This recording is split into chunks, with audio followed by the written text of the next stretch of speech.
وقال بنا وأنت أهله إنك أنت أهل التقوى وأهل البر. کہتے ہیں جو بڑے دنیا سے رخصت ہو جائے جو بڑوں کے غلام ہوتے ہیں ان کے ساتھ نسبتیں قائم کرو، ان کے ساتھ مل بیٹھو، شاید ان کی برکت ہے بڑوں کی صحبت کے انوارات نہیں ہیں. اسے فرمایا کہ جب وہ بھی نہ ہو ان کی جو باتیں ہیں ان کو بیٹھ کے دوہراؤ، ان کی باتوں کو بیٹھ کے دوہراؤ، ان کے فرامین، ان کی جو باتیں ہیں، ان کے جو ملفوظات ہیں ان کو بیٹھ کے دوہراؤ. اس لیے دوہراؤ ایمان تازہ. قرآن پاک میں اللہ جل شانہ نے فرمایا کہ آپس کی تذکیر، آپس میں مل بیٹھ کے یاد کہانی مومنوں کو نفع دیتی ہے. جس چیز کو قرآن مومن کو نفع دینے کا فرما رہا اس میں نفع نہ ہو یہ ممکن ہی نہیں. اس میں ضرور بال ضرور نفع ہوگا.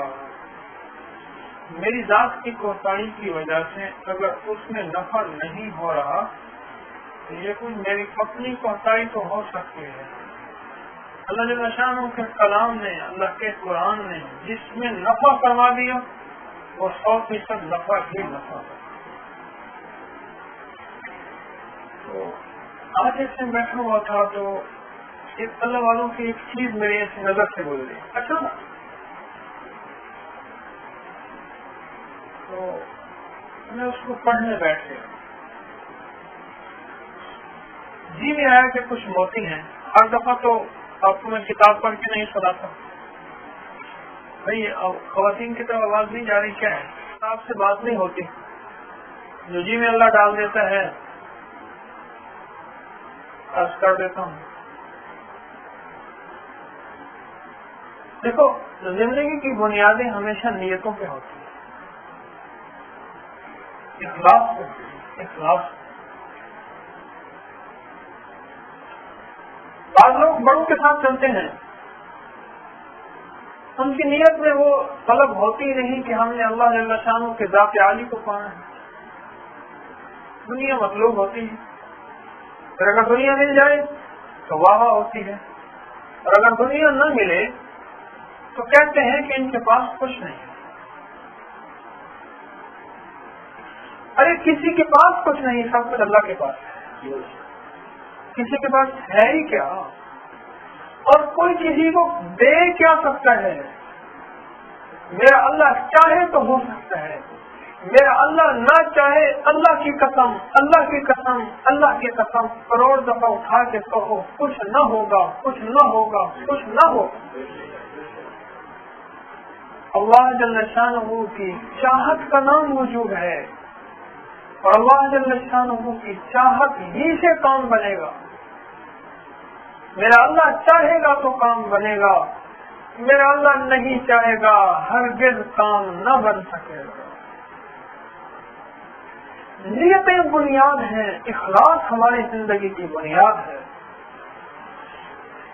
نیتیں، اخلاص، کہ ہر پل، ہر لمحہ، ہر لہجہ نیتوں کو ٹٹول ٹٹول کے چلنا. میں کیوں چل رہا ہوں؟ ایک ہے اظہار برائے ترغیب، ایک ہے اظہار برائے تشہیر. سمجھنے کی بات ہے، بڑی میں اہم بات عرض کر رہا ہوں. کسی کے سامنے کوئی اللہ والے اپنی کسی نیکی کا اظہار کر رہے تو اس کے دو پہلو ہیں، تیسرا کوئی نہیں ہے. یا اپنی شہرت چاہتے ہیں یہ اللہ والے کہ لوگ مجھے نیک کہیں، بزرگ کہیں، بڑا کہیں، یا اپنی شہرت چاہتے ہیں، یا پھر اس لیے کہ ان کو بھی ترغیب ہو، ان کو بھی رغبت ہو اور یہ بھی انہیں اعمال کی طرف متوجہ ہو. دو میں سے ایک ہی تو ہے نا.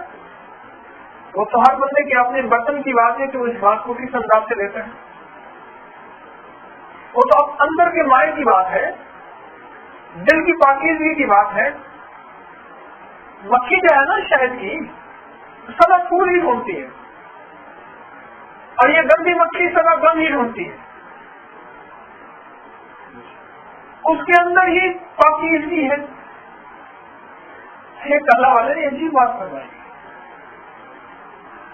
فرمانے لگے کہ یہ جو شہد ہوتا ہے نا، شہد، یہ مکھی منہ سے لیتی ہے، پیٹ سے نکالتی ہے. ارے جس کے اندر گند ہوتا ہے وہ تو گند ہی نکلتا ہے، گندگی نکلتی ہے نا اللہ والوں. اس کے پیٹ سے ایک پاکیزہ چیز نکلتی ہے جو جنت کے نعمتوں میں سے ایک نعمت ہے. جنت کی نہروں میں سے ایک نہر جو ہے، جہاں دودھ کی ہوگی وہاں شہد کی ہوگی. کیوں؟ اس کا اندر پاکیزہ ہے، اس کے اندر کی پاکیزگی ظاہر کر رہی ہے کہ اس کے اندر پاکیزہ ہے، اور پاکیزہ نعمت شہد کی شکل میں نکل رہی ہے.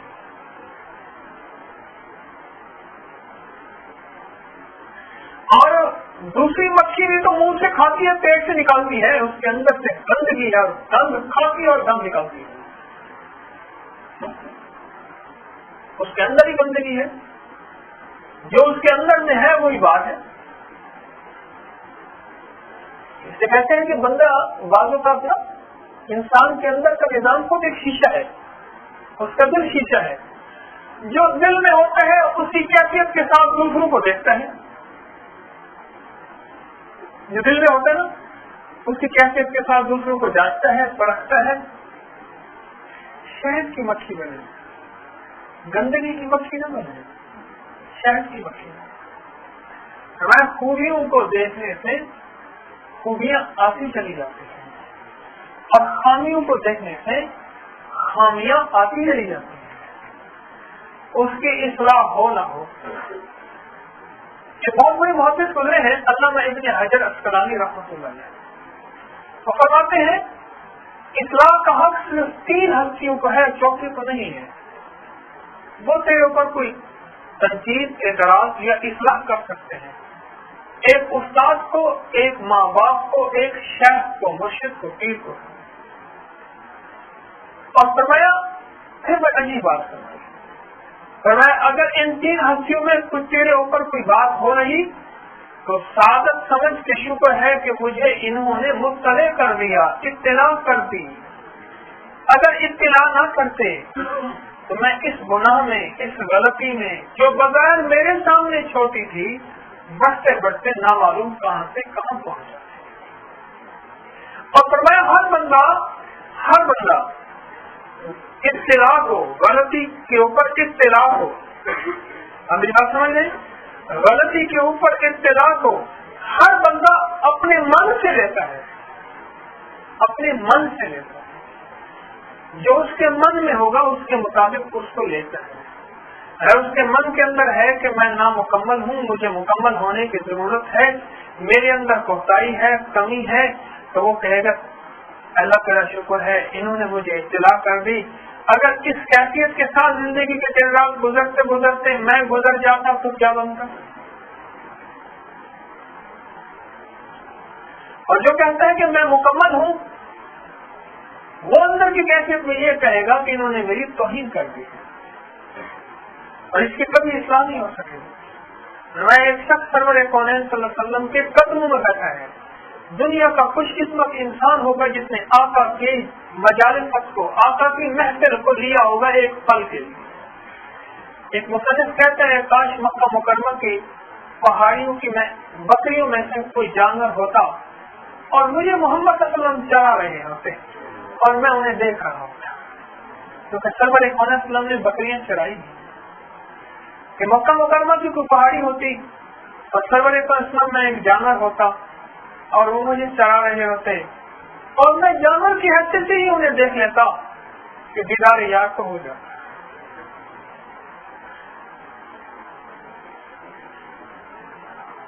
تو کیا کر رہا تھا؟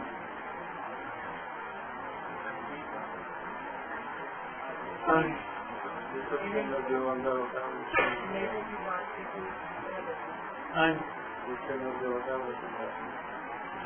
کے اندر جو برتن ہوتا ہے اسی انداز میں دیتا ہے. سرور کونین صلی اللہ علیہ وسلم کے قدموں میں بیٹھا ہوا شخص اگر اس کے اندر بھی لینے کی استعداد نہیں ہے وہ ابو لہب بن گیا, ابو جہل بن گیا.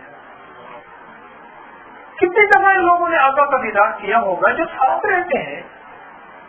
ارے بھائی سوچو تو صحیح, جس مکہ مکرمہ میں میرے حضور کے 50 سال گزرے ہیں. ایک دفعہ ایسے اللہ جل شانہ مکہ مکرمہ لے گئے.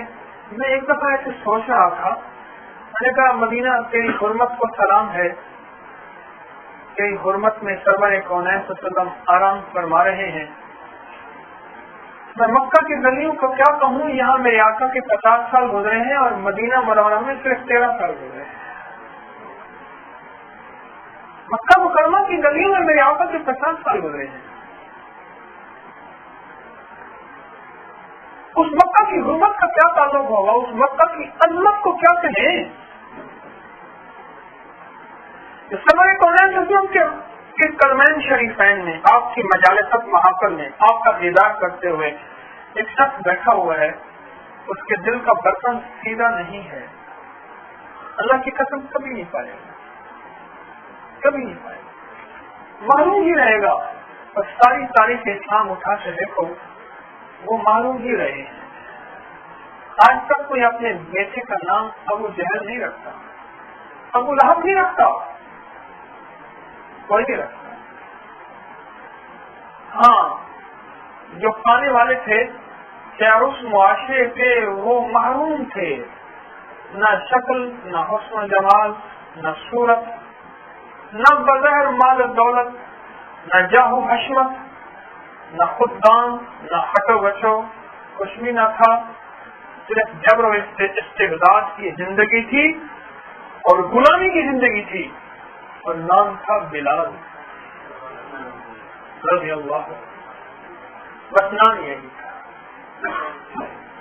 نام یہی تھا. اللہ حضرت بلال رضی اللہ نام تھا اور بس یہ زندگی پائی کہ غلامی رسول صلی اللہ علیہ وسلم کو اختیار کیا. آپ تھوڑا سا حضرات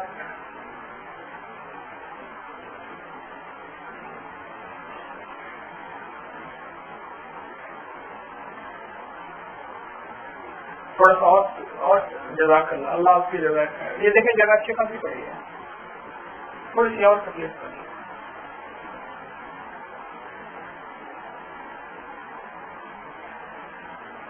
سرور کونین صلی اللہ علیہ وسلم کی غلامی اختیار کی, کامیاب ہو گئے. حضرت بلال کو کوئی ناکام کہے گا؟ مادی زمانہ اگر سرمایہ کے اعتبار سے دیکھیں اس بیچارے کے پاس کچھ نہیں ہے, مال کے اعتبار سے دیکھیں کچھ نہیں ہے, حسن نہیں ہے, جمال نہیں ہے. کہنے لگے تیرے ہونٹ ہی موٹے ہیں, تیرے بال ہی سیدھے نہیں ہیں, تیری شکل بھی کیسی عجیب و غریب ہے, تیرے جسم کے اوپر زخموں کے نشان ہے جو انگاروں پہ لٹاتے تھے, ارے تیرا تو کوئی جسم کا حصہ ٹھیک ہی نہیں ہے. کہنے لگا ہاں کچھ بھی نہیں ہے, میرے دل میں محمد بستا ہے اور اس کا خدا بستا ہے. ہاں یہ ہے, جب یہ ہے تو سب کچھ ٹھیک ہے. ساری کائنات کے سارے انسان حضرت بلال رضی اللہ کو کامیاب انسان کہتے ہیں, اس لیے کہ سرور کونین صلی اللہ علیہ وسلم کی غلامی کو اختیار کیا. تیرے در کا جو بھی فقیر ہے وہی دو جہاں کا امیر ہے, اسے بادشاہوں سے کیا غرض جو گدائے شاہ جہان ہے. اسے بادشاہوں سے کیا غرض جو گدائے شاہ جہان ہے. اب یقین جائے یہ غلامی والی زندگی کیسے آئے گی, یہ وفاداری والی زندگی کیسے آئے گی. اس چیز کو میرے دوستوں سمجھنا ہوگا. اس کے لیے کیا کچھ کرنا پڑے گا, کیا چھوڑنا پڑے گا, کیا پانا پڑے گا. جب سے اکثر شروع ہوا ہے نا رسالہ, کچھ لوگ پوری دنیا سے, پورے ملک سے تحریریں اپنی بھیجتے رہتے ہیں. ابھی پچھلے دنوں میں اپنے خط کھولا, ایک تحریر ملی, سوابی سے کسی صاحب نے لکھا تحریر ملی, عجیب لگی مجھے. اور اس میں ابھی اس کی باری نہیں آئی کہ رسالے میں چھپے, انشاءاللہ اس میں چھاپیں گے. اس میں لکھا ہے کہ ہماری روزی میں برکت کیوں نہیں. ایسا سوال ہے جو آج کے دور میں ہر انسان کی زبان پر ہے.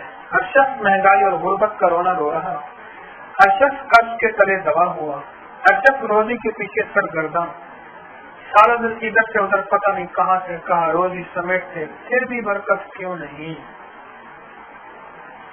گھر میں بیوی اور بچوں کے ساتھ جھگڑا, پچھلے دنوں تو ہفتے گھی کا ٹین لایا تھا, اتنا جلدی ختم ہو گیا.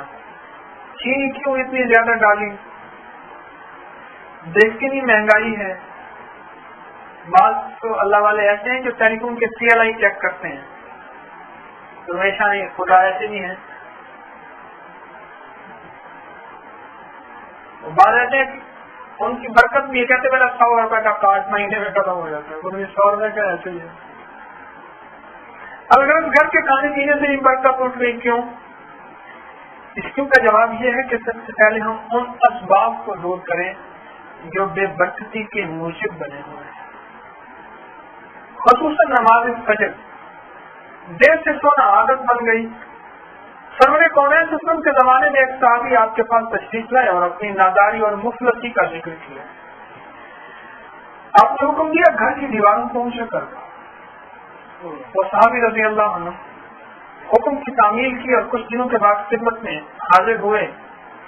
عرض کیا کہ یا رسول اللہ صلی اللہ علیہ وسلم اب حالات ٹھیک ہو گئے ہیں, لیکن یہ دیواروں سے اونچا کرنے میں کیا مصلحت تھی؟ آپ نے جو حکم فرمایا دیواروں کو اونچا کر دو, آخر میں اس میں ایسی کون سی چیز تھی؟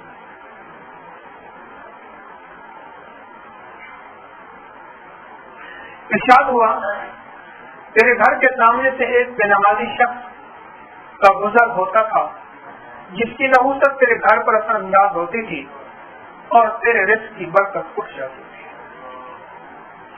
ایک بے نمازی جو گھر کے سامنے سے گزرتا تھا, تو گھر میں اگر بے نمازی ہوں اس گھر کی نحوست اور بے برکتی کا اندازہ لگا سکتے ہیں. اور دوسری وجہ یہ ہے کہ آخرت کی تیاری کو چھوڑ کر دنیا کے پیچھے لگ گئے.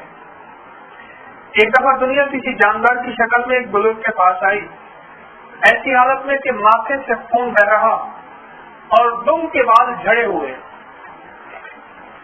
انہوں نے پوچھا کہ ایسا کیوں ہے کہ ماتھے سے خون بہ رہا اور دم کے بال جڑے ہوئے؟ اس نے بتایا میں دنیا ہوں.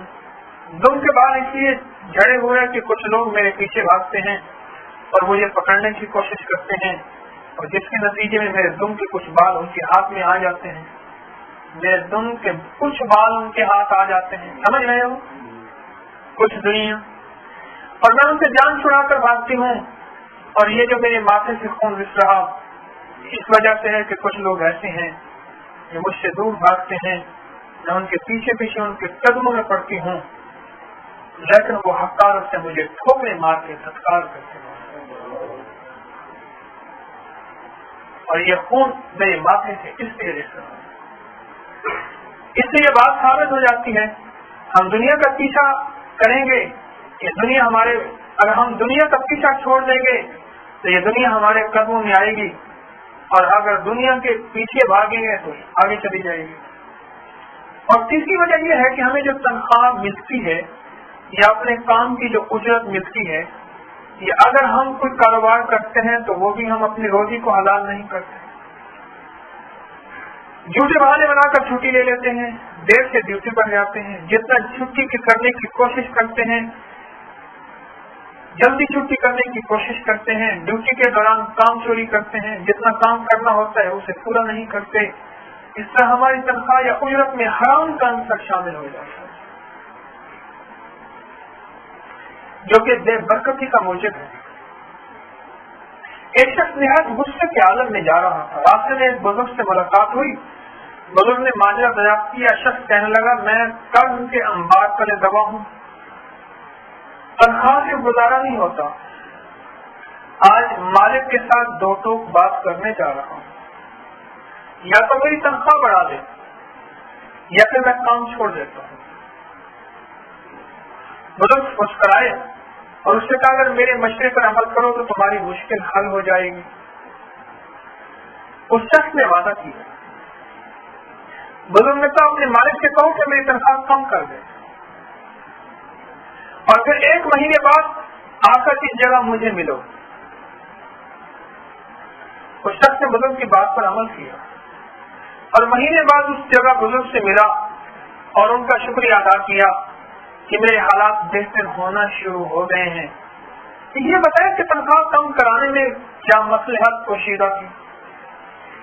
بزرگ نے مسکرا کر بتایا تم جتنی تنخواہ لیتے تھے اتنی ڈیوٹی نہیں کرتے تھے, اس لیے تیری تنخواہ میں حرام کا عنصر شامل ہوتا تھا اور تیری روزی میں برکت نہیں.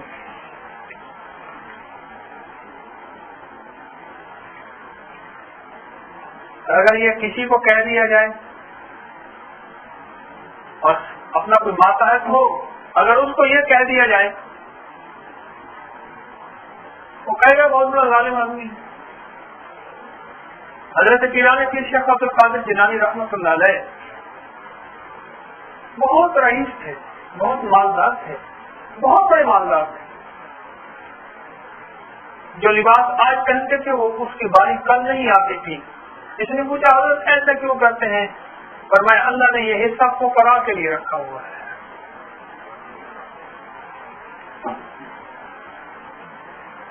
ان کی دو باتیں آپ سے عرض کرتا ہوں.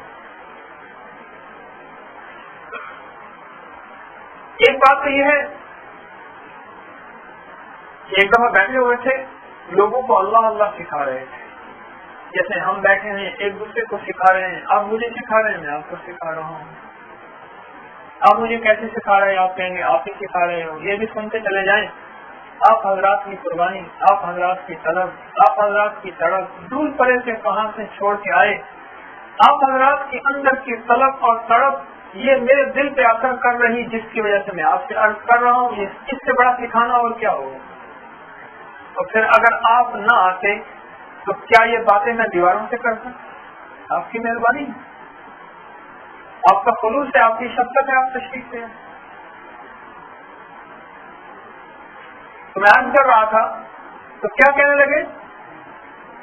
حضرت بیٹھے ہوئے تھے, لوگوں کو اللہ اللہ سکھا رہے تھے.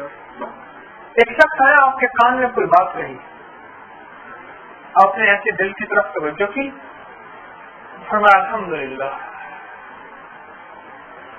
اور پھر وہ اللہ اللہ اور درس جاری رہا. تھوڑی دیر کے بعد ایک اور شخص آیا اور اس نے آپ کے کان میں کوئی بات کہی اور پھر آپ دل کی طرف متوجہ ہوئے اور فرمایا الحمدللہ. درس کے بعد کسی نے پوچھا شیخ جی آپ نے کیا فرمایا, کیا کیا؟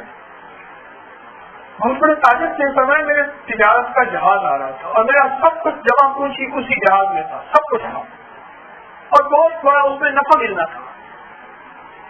اس نے آ کے کان میں یہ کہا کہ آپ کا وہ جہاز ڈوب گیا ہے.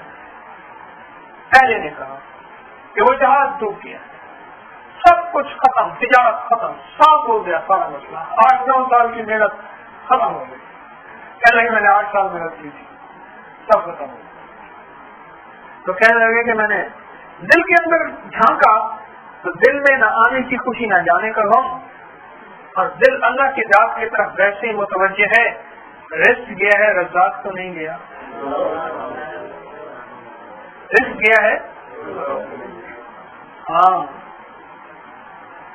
اور کہنے لگے پھر میں اللہ کی ذات عالی کی طرف متوجہ ہو گیا. پھر تھوڑی دیر کے بعد دوسرا آیا, اس نے آ کے کان میں کہا کہ وہ جہاز آپ کا نہیں تھا, کسی اور کا تھا. آپ کا جہاز بالکل ٹھیک تھا, پہنچ گیا ہے. میں پھر اللہ کی ذات کی طرف متوجہ ہوا تو پھر دل میں آواز آئی, نہ آنے کی خوشی نہ جانے کا غم, اور دل کی کیفیت وہی کی وہی مطمئن ہے. اور پھر میں نے اس سے کہا رزق آیا ہے, کوئی حرج نہیں, اصل تو مجھے رزاق چاہیے. اصل کون چاہیے؟ رزاق چاہیے. اور ان کا اپنے ماتحت مرادوں کے ساتھ کیا معاملہ ہوتا تھا؟ ان کے اوقات کی تعین کرتے تھے, کچھ دیر سے کیوں آیا, انہیں ناغا کیوں کیا, تو نے یہ کیوں کیا, تو نے یہ کیوں کیا. ایک شخص حضرت کی خدمت میں آیا تھا اللہ اللہ دیکھنے کے لیے. کہنے لگا آپ بہت سخی ہیں, بڑے اللہ والے ہیں, لیکن یہ ملازموں کے ساتھ یہ کیوں کرتے ہیں؟ اسے بٹھا کے فرمایا دیکھ میں ان کی تنخواہ کو حرام نہیں کرنا چاہتا، یہ میرے پاس آئے ہیں حرام لے کے جائیں گے، عبد القادر سے حرام لے کے جائیں گے، ان کے دل میں اللہ کی محبت کا بیج کیسے پھوٹے گا؟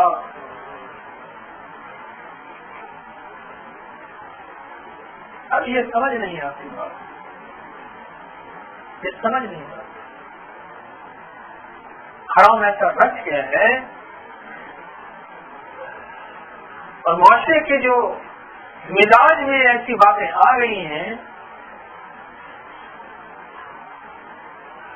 اب کسی کی ہڈی ٹوٹی دیکھ کے اپنی ہڈی نہیں توڑواتے اور کسی کے حرام کو دیکھ کے اپنا حرام کر رہے ہیں۔ کوئی آدمی سڑک پہ گرا ہوا ہے، ہم کہیں ایسے گر گئے، نہ ایسے نہیں گرتے، بچتے ہیں کہ ہم ایسے نہ گرے۔ مجھے یہ بتائیں، ایک آدمی تھوڑا سا یہ جگہ بہت ساری ہے بھائی، ایک کتا لکھڑا ہوا ہے کیچڑ کے اندر، گندگی کے اندر، اور اس کو گود میں لے کے جا رہا ہے، اس کو بوسے بھی دے رہا ہے، آپ اس عمل کو اچھا کہیں گے؟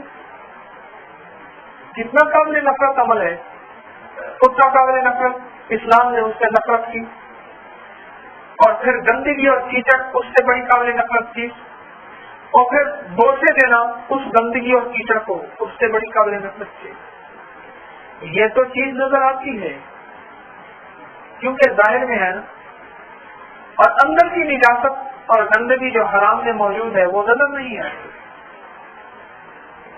وہ نظر نہیں آتی۔ اس کے اندر بغیر لذت نظر آتی ہے، اس کے اندر بغیر چاشنی نظر آتی ہے، وہ نظر نہیں آتی۔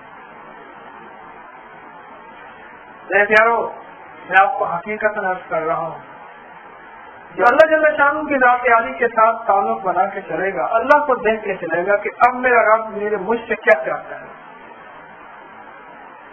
اور برکت والے اسباب کی حفاظت کرے گا اور برکت والے اسباب کو تلاش کرے گا، تو اپنے مالک سے کہے میری تنخواہ تھوڑی کر دیں، زیادہ نہ کریں۔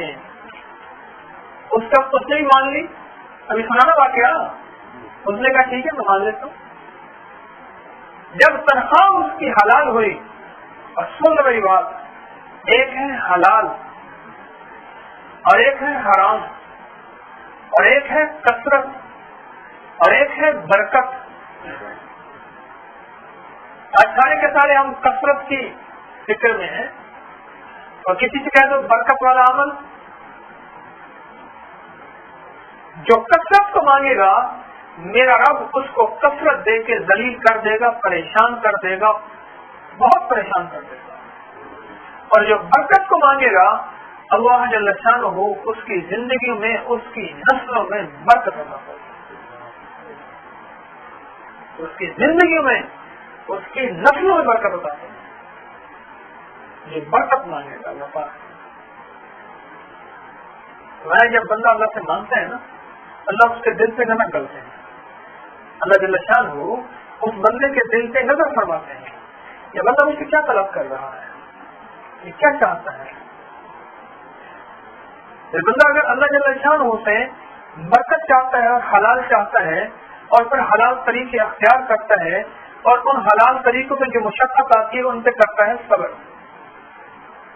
پھر بعض اوقات اللہ جل شانہ اس بندے کو حلال پہ آزمانے کے لیے، حلال پہ لانے کے لیے کچھ آزماتے ہیں، اور پھر بندہ کرتا ہے صبر اور شکر اور صبر اور شکر اور صبر اور شکر، پھر اللہ جل شانہ اس کے لیے وسعت کے دروازے کھولتے ہیں، اور اتنے وسعت کے دروازے کھولتے ہیں، اتنے وسعت کے دروازے کھولتے ہیں، اتنے وسعت کے دروازے کھولتے ہیں، فرمایا اس کی عقل حیران ہوتی ہے اور سننے والوں کی عقل حیران ہوتی ہے، اور اللہ اس کی 7 نسلوں میں عطا فرماتا ہے۔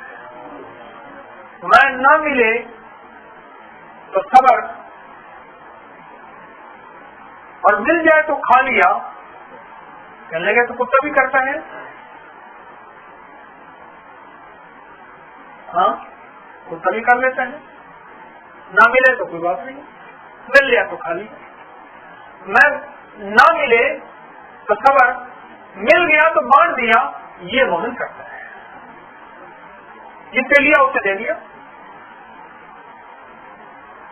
اس میں میں جب شان ہوں اس کو اس کے اوپر رکھ کے اللہ پاک اس کے لیے فیصلے کرتے ہیں. اس پہ رکھ کے اللہ پاک فیصلے کرتے ہیں اس کے لیے. اور ایسے فیصلے اللہ پاک فرماتے ہیں, ایسے فیصلے فرماتے ہیں کہ اللہ پاک اس کی نسلوں کے لیے برکتوں کے دروازے کھول دیتے ہیں. اللہ پاک اس کی نسلوں کے لیے برکتوں کے دروازے کھول دیتے ہیں. تو اب برکتوں کے دروازے کھلوانے ہیں کیا آپ نے؟ میں تو چاہتا ہوں جتنے بھی آپ حضرات تشریف, جتنی بہنیں بیٹھی ہیں اور جتنے آپ حضرات بیٹھے ہیں, اللہ برکتوں کے دروازے کھول دیں. جی چاہتے آپ برکتوں والے اسباب کو تلاش کریں, برکتوں والے اسباب کو تلاش کریں. اور برکت کے اسباب میں سب سے پہلا جو سبب ہے نا وہ ہے نیت. کیا ہے کہ ہماری نیت کیا ہے؟ فیصلے نیتوں پہ ہوتے ہیں, ہمیشہ نیتوں پہ فیصلے ہوتے ہیں. امام احمد بن حنبل رحمۃ اللہ علیہ وقت کے بہت بڑے امام تھے. ایک مسئلہ چلا قرآن پاک کے بارے میں, قیامت تک کی نسلوں کے لیے فیصلہ ہونا تھا. یہ اس مسئلے پہ ڈٹ گئے اور اکثر بک گئے. انہوں نے کہا نہیں, مسئلہ قرآن کا ہے. وقت کے قاضی تھے, بہت بڑا منصب تھا ان کے پاس. ارے وقت کے امام تھے, وقت کے درویش اور ولی تھے, اللہ کے نیک صالح بندے تھے. ارے لاکھوں ان کی عزت و اکرام کرتے تھے, بہت ریسپیکٹ تھی, بہت عزت تھی, بہت اکرام تھا ان کا. پھر ایک وقت آیا بادشاہ کے سپاہی زنجیروں میں جکڑ کے ان کو لے جا رہے تھے, بہت بے دردی تھے. تو راستے میں ایک شخص ملا, اس کو بھی لے جا رہے تھے. جب جیل میں پہنچے نا تو جیل میں انہیں ملا ایک شخص, تو کہنے لگا آپ مجھے جانتے ہیں؟ جی میں تو نہیں جانتا. تو کون ہے؟ کہنے لگا آپ نے کبھی ایک ڈاکو کا نام سنا ہے جس کو ابن الحیثم کہتے ہیں؟ ہاں ہاں سنا. پھر میں وہ ہوں, میں وہ ہوں. اچھا تو وہ ہے؟ کہنے لگا آپ کو نصیحت کرتا ہوں, میں چور ڈاکو ہوں. میرے تن پہ اب تک 24 اور بعض جگہ میں نے پڑھا 25,000 کوڑے لگ چکے ہیں, اور میں کئی دفعہ قید کیا گیا ہوں, اور ہر دفعہ عزم لے کے جاتا ہوں کہ پہلے والی غلطی نہیں کروں گا, اب چوری اور بڑی احتیاط سے کریں. میں جانتا ہوں آپ حق سے غلطی نہیں کروں گا, اب چوری اور بڑی احتیاط سے کریں. میں جانتا ہوں آپ حق سے ہیں, آپ حق پہ ہیں. خیال کرنا آپ کے قدم ڈگمگا نہ جانا ہے. مسئلہ قرآن کا ہے. میں چور بن کے اتنی مصیبتیں اور مشقتیں برداشت کی, میں نے چوری نہیں چھوڑی. آپ اللہ کا قرآن نہ چھوڑنا. میں نے چوری نہیں چھوڑی, اور میں اپنی چوری پہ ڈٹا ہوا ہوں. اتنے کوڑے کھائے, اتنی جیلیں برداشت کی, اتنی مشقتیں برداشت کی, اتنی مصیبتیں میں نے برداشت کی. اب بھی میں جیل میں جا رہا ہوں حق سے معمول. میں نے قرآن پاک, میں نے اپنی چوری نہیں چھوڑی, اور آپ حق پہ ہیں. حق والوں پہ مصیبتیں آتی ہیں. وَلِنَبْلُوَنَّكُمْ بِشَيْءٍ مِّنَ الْخَوْفِ, ہم تمہیں آزمائیں گے ان چیزوں سے جو نقص من الاموال والانفس والثمرات, یہ چیزیں ہیں آزمائیں گے. یہ مومن پہ آزمائشیں آتی ہیں. خیال کرنا اپنی آزمائش میں آپ کے قدم ڈگمگا نہ جائے. بعض اوقات حلال کے حصول کے لیے مشقت آتی ہے, اعمال کے حصول کے لیے مشقت آتی ہے, آخرت کے حصول کے لیے مشقت آتی ہے, اللہ جل شانہ کے تعلق کو پانے کے لیے مشقت آتی ہے, اور سرور کونین صلی اللہ علیہ وسلم کی محبت اور عشق کو پانے کے لیے مشقت آتی ہے. اس مشقت میں کہیں تیرے قدم ڈگمگا نہ جائیں. میرے پاس ایک بندہ آیا, میرے والد صاحب رحمۃ اللہ علیہ فوت ہو گئے تھے، وہ آیا مجھ سے دوا لینے کے لیے، مجھ سے کہنے لگا تو فلاں کا بیٹا نا؟ میں نے کہا ہاں جی۔ 28 سال میں جیل میں رہا ہوں، 28 سال تو نے کتاب لکھی ہے، میرے پر بھی کتاب لکھی، اور بڑی سی گالی پولیس کو دیکھ کے کہنے لگا مجھے مارتے تھے اور مارتے مارتے تھک جاتے تھے، اور تو میں گالی دے کے کہتا تھا تو ہے اور لے آؤ جو مجھے مارے، اور پھر مارتے تھے، پھر مارتے مارتے تھک جاتے تھے، میرے جسم کو کچھ نہیں ہوتا تھا، میں نے 28 سال جیل میں گزارے ہیں۔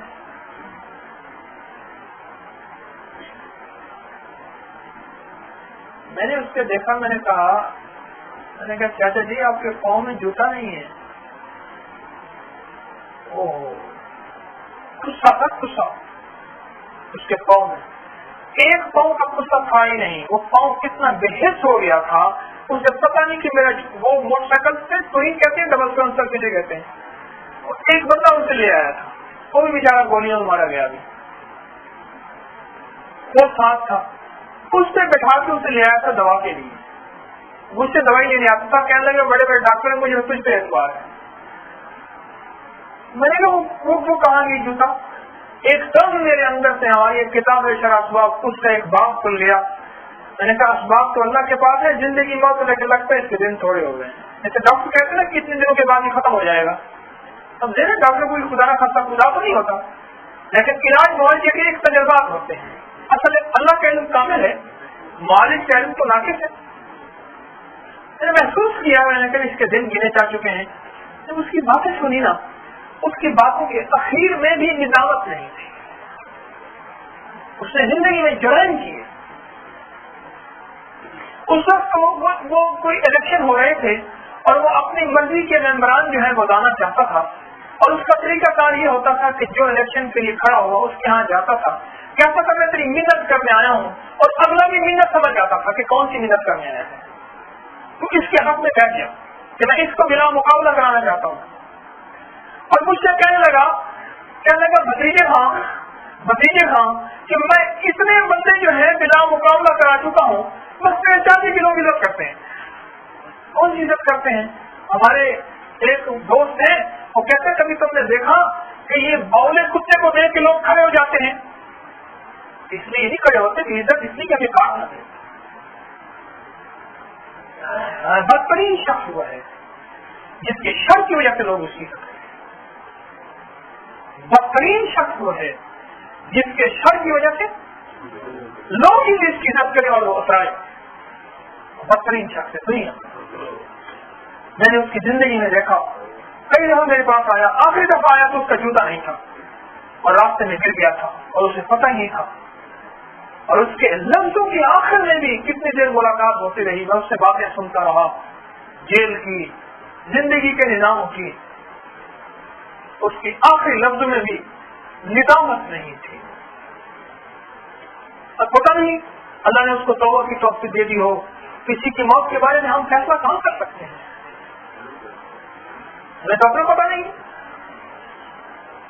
میرے دوستوں، یہ نیتیں جو ہوتی ہیں نا، نیتیں، ان کے اوپر سب سے پہلا دار و مدار ہے، پہلا دار و مدار ہے۔ ایک بندے نے نیت کر لی ہے کہ الہی میں توبہ کرتا ہوں، معاف کر دے، وہ 99 قتل کر کے چلا ہے اللہ سے دوستی لگانے کے لیے، آگے ایک درویش نے کہہ دیا کہ تو معاف نہیں ہو سکتا، اس نے کہا تجھے بھی نمٹا کر جاؤں، اس کو بھی نمٹا دیا، چلا ہے معافی مانگنے کے لیے، اور اس نے کہا نا، انہوں نے کہا تو معاف نہیں ہو سکتا، تجھے 99 قتل کیے، انہوں نے کہا جب 100 پورے کر دیں، اس اللہ کے ولی کو قتل کر دیا، لیکن جذبہ اس کا خاص سچا اب چلا ہے، اور پھر معافی کے لیے اس کے اندر ندامت آئی، کتنی زندگی گزاری ہے، کیا کاریوں میں گزاری ہے، اس سب کو آج یاد کر لو، اس کا قرب پالو، اس سے دوستی کر لو، اس سے محبت کر لو، بس اس جذبے کو لے کے چلا ہے۔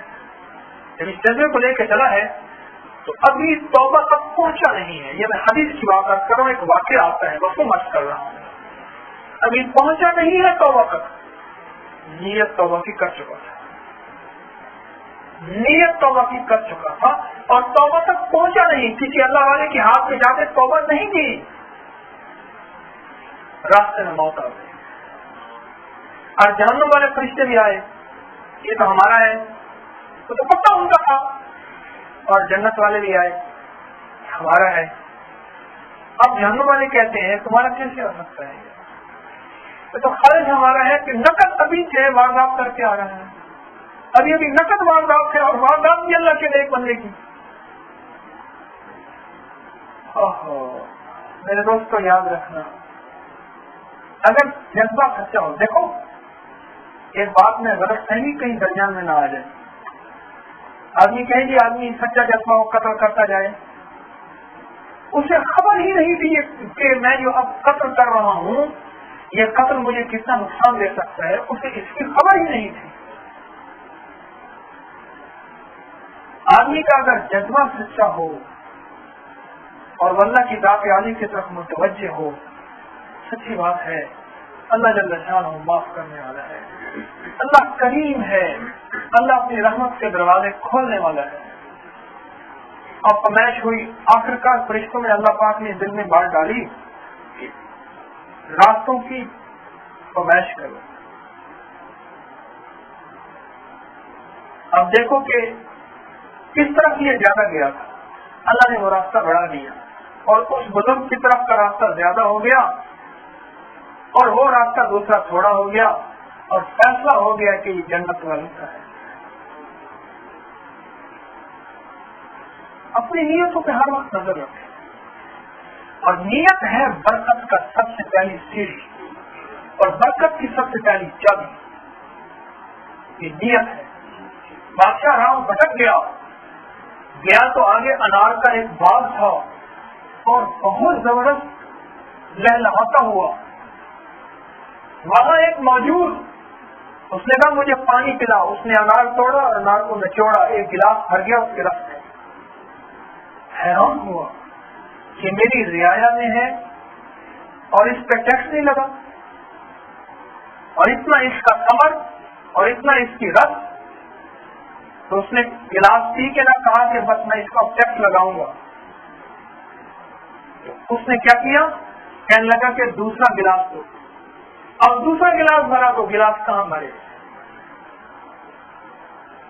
اس نے کہا گلاس نہیں بھرا، پھر اس نے دوسرا توڑا، تیسرا توڑا، گلاس بھرا، کہنے لگے پہلے سے تو گلاس بھر گیا تھا اور دوسرے سے گلاس تو بھرا ہی کچھ نہیں ہوا، جس نے گلاس بھر کے دیا تھا نا وہ بھی اللہ سے شناسائی رکھنے والا بندہ تھا، اس کا بھی اللہ سے کچھ قرب تھا۔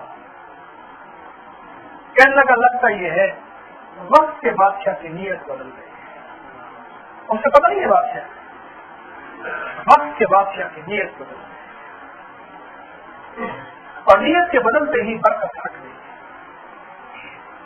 میں اکثر ایک مثال آپ سے دیا کرتا ہوں، آپ کو عرض کیا کرتا ہوں کہ جو چلتی چلتی گاڑی کے اندر جو کیل لگتا ہے ٹائر میں، اس کا پنکچر کیا نظر آتا ہے؟ اچھا، پھر ٹیوب نکال کے جو اس کو پنکچر لگا رہے ہوتے ہیں، میں نے کئی دفعہ کس نیت سے دیکھا، ہوا بھری، پھر اس کو پانی کے اندر ڈالا، پھر اس کے بلبلے نکلے تو پتہ چلا کہ یہ سوراخ ہے، اتنا باریک ہوتا ہے، اتنا باریک غیر محسوس ہوتا ہے میرے دوستوں، اس کا تو پتہ ہی نہیں چلتا، چلتی گاڑی کو روک دیتا ہے۔ 1 کروڑ روپے کی گاڑی ہے، 30 کروڑ روپے کی گاڑی ہے، اس کو روک دیتا ہے۔ میرے محترم دوستوں، بنیادیں نیتوں پہ ہیں، اللہ کے دوست اور اللہ سے دوستی کرنے والے اور اللہ جل شانہ سے دوستی چاہنے والے، وہ سب سے پہلے اپنی نیتوں کو ٹٹولتے تھے، اپنی نیتوں پہ نظر رکھتے تھے۔ جو اپنی نیتوں پہ نظر رکھے گا کہ میں نے، جیسے میں نے واقعہ سنایا کہ میں نے اس مالک سے کیا پانا ہے کیا دینا ہے، ایک بات عجیب بتاؤ، فرمایا جو کسی مالک کی تنخواہ لے کے اس کا کام کر رہا، اگر اس کے جی میں یہ ہوگا کہ میں اپنے مالک کو جھکتا دوں، کیا دوں؟ جھکتا دوں، اللہ جل شانہ اس کی نسلوں میں برکت دے گا۔ اور اگر مالک کے جی میں یہ ہوگا کہ میں اس سے جھکتا لوں اور اس کی خدمت جھکتی نہ دوں. لوں جھکتا اور خدمت جھکتی نہ دوں. فرمایا اس مالک کی نسلوں سے برکت اللہ چھین. اللہ اس سے برکت چھین. یاد رکھنا نظام عالم میں کوئی حادثات جو ہوتے ہیں وہ اس کے پیچھے کچھ سبب ہوتے ہیں. ایک شخص بیٹھے بٹھائے کہیں دامن اور کہیں دست ہو گیا, ایسی ہو گیا نہیں, کوئی سبب ہے پیچھے, وہ اس کو تلاش کرے. اللہ جل شانہ ہو اس سے کچھ چاہتے ہیں, وہ اس کو تلاش کرے. یہ میری بات سمجھنے کی ہے, اگر آپ توجہ دیں گے. میں یہاں بیٹھ کے آپ کو غیر اہم باتیں اور سمجھنا کس سے نہیں سناتا ہوں. کچھ دل کے حقائق, کچھ اندر کے درد, کوئی مسلسل تجربات, میری زندگی معاشرے کے سلگتے اور الجھتے مسائل کا مجموعہ ہے. میں زندگی کے اندر معاشرے کے درد اور غم سنتا ہوں سارا دن, کہ چیزیں میں انہیں رازوں میں رکھتا ہوں. راز میری زندگی کا حصہ ہے, لیکن یاد رکھنا وہ سنی ہوئی کہانیاں, وہ لکھے ہوئے سلگتے الجھتے خط, وہ کالے, وہ میری زندگی پہ گہرا اثر چھوڑتی ہے. اور وہ سارا نظام اکٹھا کر کے ایک درد کی شکل میں آپ کو منگل کے دن بیٹھ سے کچھ باتیں کرتا ہوں. یہ منگل کے دن کی جو باتیں ہوتی ہیں نا, یہ میں نہیں کہتا کہ میں کوئی عالمی سکالر ہوں, نہ میں نے کہا, میں تو آپ سے پہلے ہی کہتا ہوں میں تو پوریا باندھنے والا حکیم ہوں, میری یہ اوقات ہے. لیکن جو باتیں آپ سے کرتا ہوں ان کے پیچھے وہ سارے تجربات ہوتے ہیں, مشاہدات ہوتے ہیں, وہ کہانیاں جو میاں بیوی کو نہیں بتا سکتا, بیوی میاں کو نہیں بتا سکتی, ماں بیٹی کو نہیں بتا سکتی, بیٹی ماں کو نہیں بتا سکتی, بھائی بھائی کو نہیں بتا سکتا, مجھ تک وہ کہانیاں پہنچتی ہیں. مجھ تک وہ درد بھری اور جیسی داستانیں پہنچتی ہیں.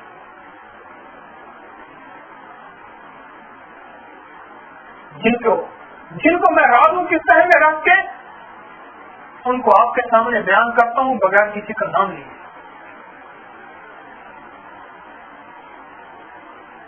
یاد رکھیے گا کوئی واقعہ ایسے نہیں ہوا کرتا. میں نے آپ کو پچھلی دفعہ شاید ایک بات سنائی تھی کہ میرے پاس ایک خاندان آیا بیٹھا تھا اور وہ باتیں کر رہے تھے اور میں نے انہیں واقعہ سنایا. جب واقعہ سنا وہ خاموش ہو گئے اور ان کا داماد بولا, ساتھ بیٹھا ہوا تھا, بس جو آپ سمجھے صحیح سمجھے. واقعہ کیا سنایا تھا کہ باپ کے گلے میں رسی ڈال کے گھسیٹ رہا تھا. یاد ہے واقعہ؟ تقریباً 10-20 گز پہ لے گیا نا تو باپ بولا, بیٹا اس سے آگے نہ لے جانا, ظالم بن جائے گا. اس نے چھوڑ دیا. کہنے لگا کہ اب میں ظالم نہیں ہوں. کہنے لگا نہیں, میں نے اپنے باپ کو اتنا گھسیٹا تھا. لا سمجھے, میں نے اپنے باپ کو کتنا گھسیٹا. اس سے کہنے لگے آپ سچ کہہ رہے ہیں. اپنی جس ماں کی یہ کہانی بیان کر رہی ہے کہ اس کا جسم گلا ہوا ہے, اس کو 8 دن کھانا نہیں ملتا, وہ 4 پینٹیں خالی جگہ تڑپ رہی ہے, اس سب گرمی کے اندر اس کو پانی نہیں ملتا, وہ ہائے ہائے کرتی رہتی ہے. جب ہم اس کو ہسپتال میں لے کر گئے, خالد جنا کی بات جنا ہاسپٹل میں, تو ڈاکٹر کہنے لگے یہ کس کا کون وائرس ہے, اس کے اندر کچھ نظر نہیں آ رہا, نہ پانی ہے نہ کھانا ہے, ہفتہ 1.5 ہفتے سے یہ بھوکی اور پیاسی ہے. اس نے اپنی سانس کے ساتھ ایسا کیا تھا, اس نے اپنی سانس کے ساتھ ایسا کیا تھا. کہنے لگے, وہ دماغ کہنے لگا میری شادی کو 25 سال ہو گئے, میں نے 25 سال پہلے ان کی سانس کو ایسا دیکھا تھا, وہ اس کسا کرسی میں مر گئی تھی. کوئی نظام ایسے نہیں ہوتا.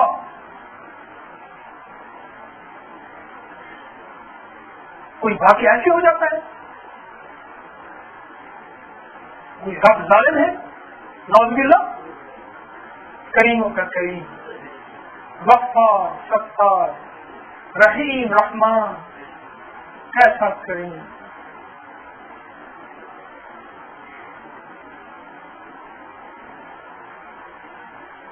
دوستو، اپنی زندگی کی بنیادیں نیتیں ہیں، ان کو دیکھ کے چلیں، اور اس کے نیتوں کے جو اسباب ہیں ان کو دیکھ کے چلیں. یہ واقعات جو میں سناتا رہتا ہوں آپ کو، ایسے نہیں سناتا. میں کچھ حقائق تک پہنچتا ہوں. میں نہیں کہتا کہ میں کوئی صاحب کشف ہوں، تو مجھے بحث کی باتیں نظر آ جاتی ہیں.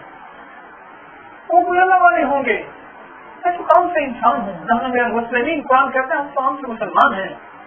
اللہ میں نے آج تک کسی چیز کو دعویٰ کیا ہے، لیکن کچھ مشاہدات، کچھ تجربات، کچھ زندگی کی بیتی، کچھ اب بیتیاں، کچھ جب بیتیاں، میں آپ کو سناتا رہتا ہوں کہ شاید ہمارے اندر کی جیو یہ بات اتر جائے، ہمارا پاپی من دھل جائے، توبہ پہ آ جائے، ندامت پہ آ جائے، وصول اللہ پہ، حصول اللہ پہ، اس کی ذات کو پانے پہ آ جائے، اور محمد صلی اللہ علیہ وسلم کی غلامی پہ آ جائے.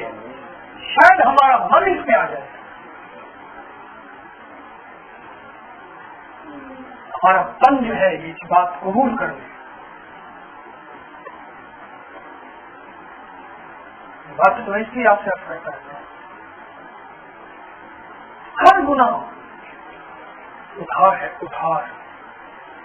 اگر تم نے توبہ استغفار سے اللہ سے معاف نہیں کرا جائے تو وہ بڑا کریم ہے، وہ غفور الرحیم ہے، وہ ستار العیوب ہے، وہ غفار الذنوب ہے، وہ ذلیل المتحیرین ہے، وہ بیاض المستغیثین ہے،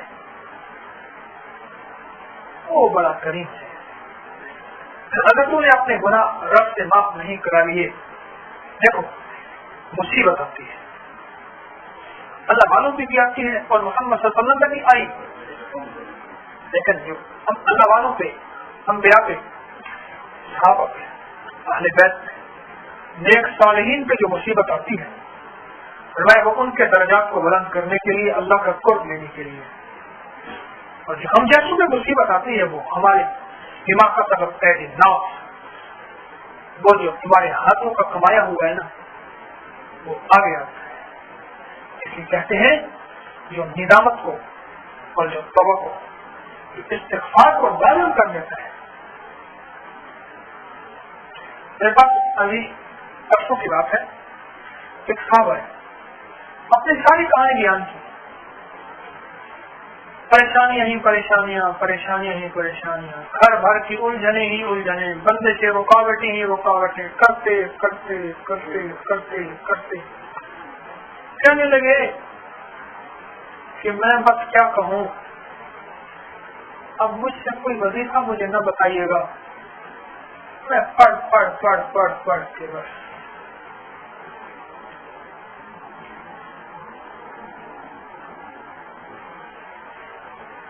میں نے ان سے ایک بات عرض کی، میں نے کہا میں وظیفہ نہیں بتاؤں گا، میں ایک چیز بتاتا ہوں، اس کو کر لو، مجھے اس کی ذات سے امید ہے، کریم کی ذات سے انشاءاللہ تعالی اللہ جل شانہ یہ ساری مشکلیں ٹال دے،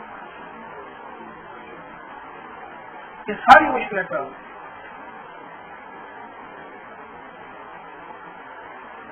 جیسے ہم بھی کیسے دیوانے ہیں، اپنے ہاتھوں اپنے کھانے میں زہر ڈالتے ہیں، پھر کہتے ہیں کھانا جلوے بدن نہیں بنتا، خون نہیں ملتا، طاقت نہیں بنتی، ہضم نہیں ہوتا، اور گندے گندے بیکار آتے ہیں، پیٹ پھول جاتا ہے. خود تو زہر ڈالی ہے، خود تو زہر ڈالی ہے.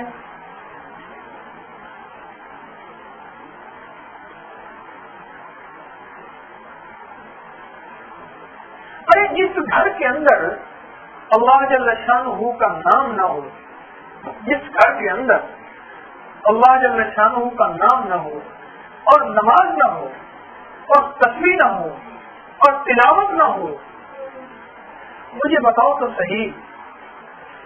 وہ ایک بزرگ تھے، اللہ والے کے پاس گئے، کہنے لگا کہ میرے گھر میں برکت نہیں، میں لگتا ہے تیرے گھر میں کوئی بے نمازی ہے، سارے نمازی ہیں۔ انہوں نے کہا اچھا ٹھیک ہے، اگر سارے نمازی ہیں تو لگتا ہے کہ تیرے پڑوس میں بے نمازی ہے۔ حضرت نہیں، میرے پڑوس میں بھی سارے نمازی ہیں۔ کہنے کا فرمایا ٹھیک ہے، پھر معلوم یہ ہوتا ہے کہ تیرے دروازے کے سامنے سے کوئی بے نمازی گزر گیا ہے۔ اور آج ایک بات بتاؤں، حضرت معین الدین چشتی اجمیری رحمۃ اللہ علیہ کی خدمت میں ایک آدمی آیا، حضرت میرے گھر تشریف لے چلیں اور دعا فرما دیں، آپ کو اللہ پاک کا قرب ہے، آپ کی برکت سے میرے گھر میں برکت ہو جائے گی۔ تو فرمانے لگے جس گھر میں تصویر ہو، آج تصویر نہیں، ہر گھر میں گانا بجانا ہے، جس گھر میں تصویر ہو اور جس گھر میں عورت ایسی ہو لباس میں جیسی ننگی ہو، آج کی بوڑھی عورت بھی ایسی ہے کہ ننگی ہے، آج کی جوان بھی ایسے ہے کہ ننگی ہے۔ دو باتیں میں آج کر رہا ہوں، بڑی عمروں کے بعد یہ بات یاد آئی آپ حضرات کی برکت سے۔ فرمایا جس گھر میں تصویر ہو، یہ یاد کیا نا میں، اور جس گھر میں بے نمازی ہو اور جس گھر میں عورت ایسی ہو کہ لباس میں بھی ننگی ہو، کڑیاں ہو۔ اور چوتھی ایک بات بتائی مجھے بھول گئی، ابھی یاد انشاءاللہ آ جائے گی، کہ وہ جس گھر میں ہو، فرمایا اگر تو اس گھر میں معین الدین کو نہیں، مجھ جیسے 1.25 لاکھ آدمی معین الدین اس گھر میں لے جا، قسم اٹھا کے جلال میں آ گئے اور فرمانے لگے قسم اٹھا کے کہتا ہوں اس گھر میں کبھی برکت نہیں آ سکتی۔ گھر گھر میں جھگڑے، بے چینی، بے قراری، بے کلی، مایوسی۔ میں جادو سے انکار نہیں کرتا، لیکن ہر مسئلہ جادو نہیں ہوتا، تو ہمارے ہاتھوں میں کیے ہوئے جادو بھی ہوتے ہیں۔ میں جادو سے انکار نہیں کرتا، میں جنات سے انکار نہیں کرتا، لیکن ہر زندگی کا نظام جادو نہیں ہوتا۔ جیٹھانی اور دیورانی اور ساس نے جادو نہیں کیا ہوا ہوتا۔ کچھ ہمارے اپنے نظام بھی ہیں جو خراب ہوتے ہیں، کچھ ہم نے اپنے اوپر خود بھی جادو کیے ہوئے ہیں، اور یہ جادو ہے جو میں آپ کو بتا رہا ہوں، یہ جادو ہے۔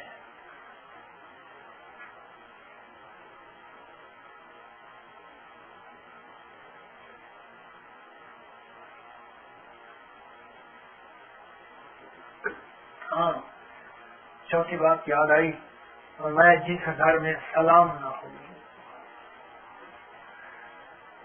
آج کا مرد توہین محسوس کرتا ہے کہ میں بیوی کو جا کے سلام کروں، اگر مجھے سلام کریں کوئی۔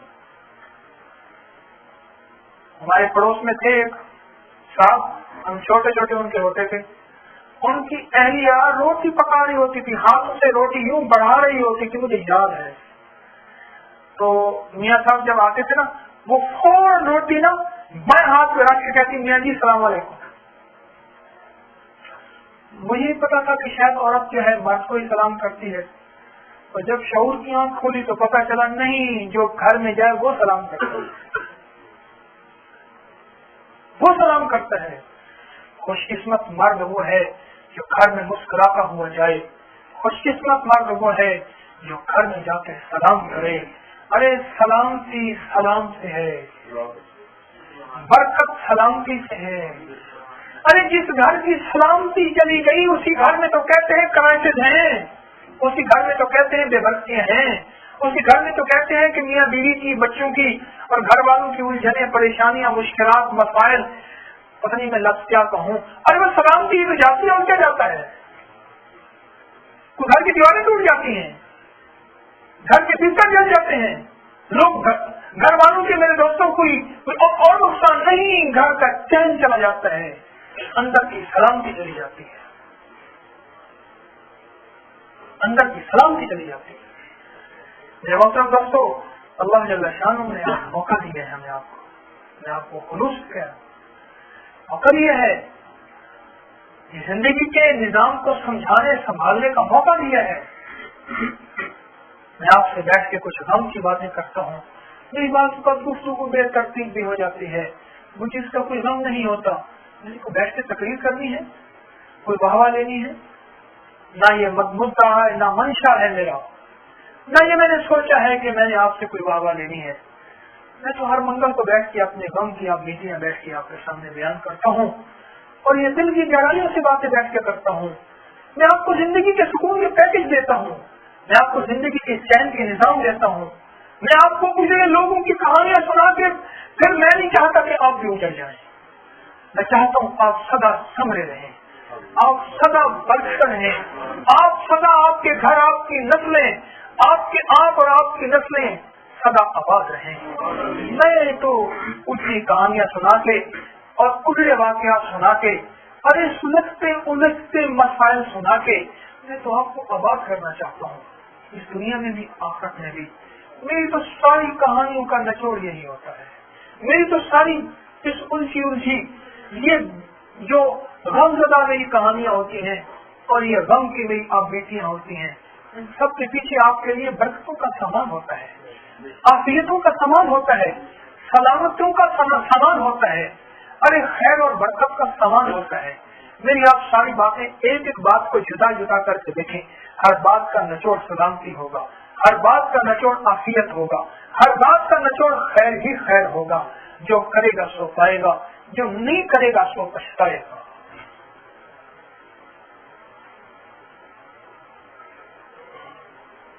جو نہیں کرے گا سو پچھتائے گا.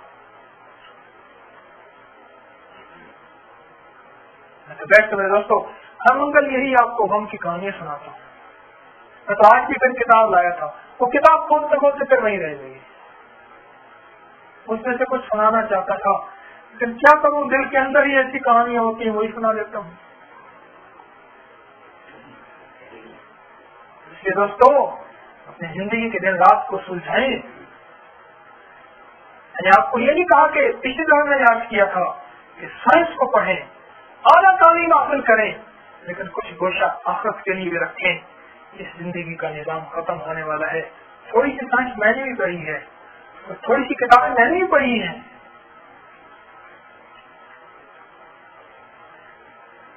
میں نے مدرسے کی تعلیم حاصل نہیں کی، بالکل نہیں کی. میں تو چند دن ناظر قرآن پڑھنے کے لیے جاتا تھا، صبح کے وقت شام کے وقت تھوڑا سا جیسے بچے.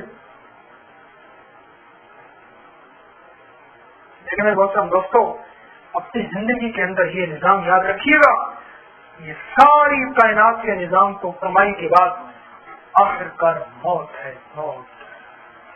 اور اگر زندگی کے نظام کو یہاں سے نہ سلجھایا اور اس کو نہ بنایا پھر جو بوئیں گے وہی کاٹنا پڑے گا،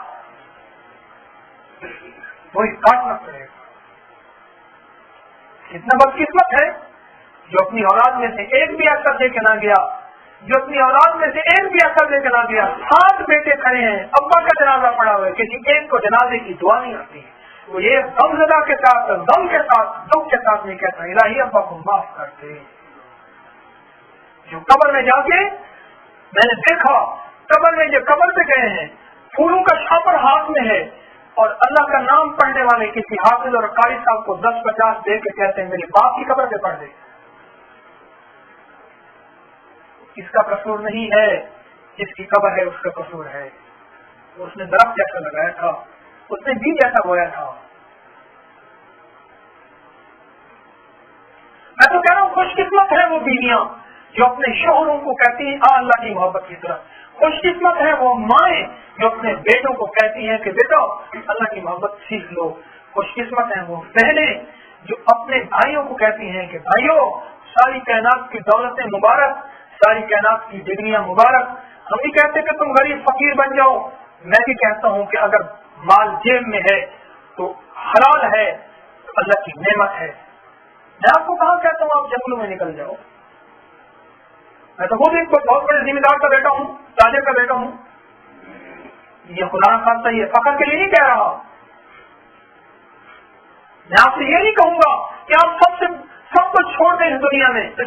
میں کہتا ہوں سارا کچھ کرتے ہوئے بس ایک چیز یاد رکھیے گا، یہ سب کچھ آخر کار لٹ جائے گا، مک جائے گا. وہ خوش قسمت بہن ہے جو بھائی کو یہ بتاتی ہے، وہ خوش قسمت بیوی ہے. اس شوہر کو اس بیوی کی قدر کرنی چاہیے، اس بیٹے کو اس ماں کی قدر کرنی چاہیے. وہ ماں اس کو یاد دہانی کراتی ہے، وہ بیوی اس کو یاد دہانی کراتی ہے.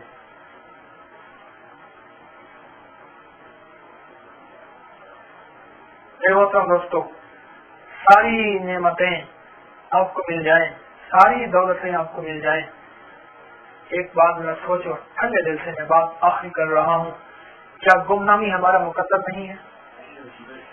ایک وقت آئے گا کوئی ہمیں یاد نہیں کرے گا، سارے ہمیں بھول جائیں گے. کل ایک خط آیا ایک صاحب میرے پاس لائے تو لکھا ہوا تھا میرا نام یہ ہے، اماں کا نام مجھے آتا نہیں.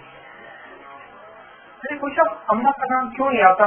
کہ میں پیدا ہی ہوا تھا، میری اماں فوت ہو گئی تھی، بس اماں کے نام کی مجھے خبر ہی نہیں ہے.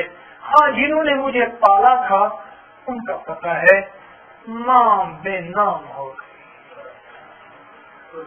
اور یہ سب کے مقدر میں لکھا ہے کل من علیہا فان، صرف پتا اس کے ساتھ کو ہے ساری کائنات کو بنانے والا ہے.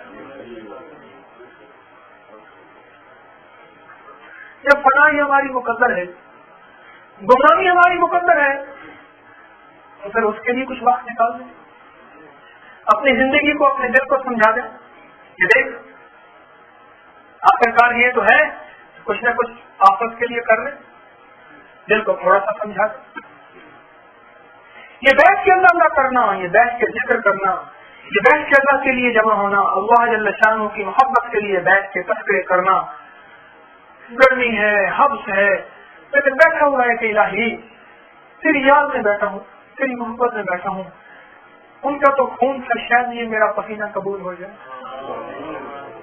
شاید میرا پسینہ قبول ہو جائے، انشاءاللہ قبول ہے. میں تو کہتا ہوں نا، وہ اندر نظر ڈالتا ہے، وہ اندر نظر رکھتا ہے، وہ کریم. یہ کس جذبے کے تحت بیٹھا ہوا ہے، یہ کس جذبے کے تحت بیٹھا ہوا ہے. وہ اندر نظر ڈالتا ہے، وہ اندر نظر رکھتا ہے، وہ کریم جانتا ہے کس جذبے کے تحت بیٹھا ہوا ہے، کس جذبے کے تحت بیٹھا ہوا ہے. اس کے دوستوں اللہ جل شانہ نے آج موقع دیا ہے، اپنی زندگی کی لوگ پلک سنوار لیں. اس دنیا میں سکھی رہیں گے، اس دنیا کے اندر اللہ جل شانہ برکتیں، رحمتیں، عافیتیں عطا فرمائے گا. آخرت کا ہمیشہ ہمیشہ کی سدا بہار سکھی ہونا انشاءاللہ مقدر ہونا چاہیے. سدا بہار سکھی ہونا، سدا بہار سکھی ہونا ہماری مقدر میں لکھا جائے گا. اس لیے فرمایا، ایک حدیث مبارک میں نے سنائی تھی، میں جب بندہ کہتا نا الہی میرا خاتمہ ایمان پہ کر دے، تو شیطان کی ہڈیاں کٹواتی ہیں، شیطان ٹکرے مارتا ہے، شیطان شور مچاتا ہے. کوئی سوتا نہیں رہا، شیطان شور مچاتا ہے. اور کیا کہتا ہے؟ کہتے ہیں یہ دعا نہ مانگ، باقی ساری دعائیں کہ اللہ میرا خاتمہ ایمان پہ کر دے. شیطان کہتے ہیں یہ دعا نہ مانگ، باقی ساری دعائیں. کیوں؟